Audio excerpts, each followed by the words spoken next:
एक मोठी बातमी लोकसभा निवडणुकीच्या पार्श्वभूमीवर नक्षलवाद्यांनी एक हिंसक प्लॅन केलेला आहे। महाराष्ट्रातल्या 5 शहरांमध्ये हिंसक घटना घडवण्याचा त्यांचा प्लॅन आहे।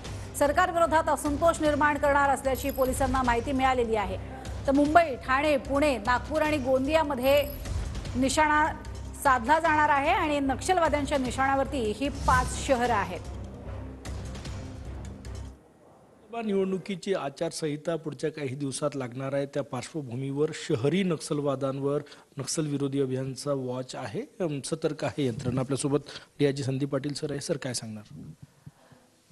जे CPI माओइस्ट जे बँड ऑर्गनायझेशन आहे त्याचा एक जे विंग आहे युनायटेड फ्रंट हे शहरी भागामध्ये वेगवेगळ्या ज्या त्यांचे जनसंघटना आहेत, वेगवेगळ्या त्यांचे जे फार्मर्स असतील, स्टुडंट असतील, आदिवासी असतील, अशा वेगवेगळ्या ग्रुप्समध्ये जे जनसंघटना आहेत त्याच्या माध्यमातून शासनाविरुद्ध रोष निर्माण करणं हे प्रामुख्यानं हे ह्या युनायटेड फ्रंटचं काम आहे, ज्याला आपण शहरी माओवादी म्हणतो।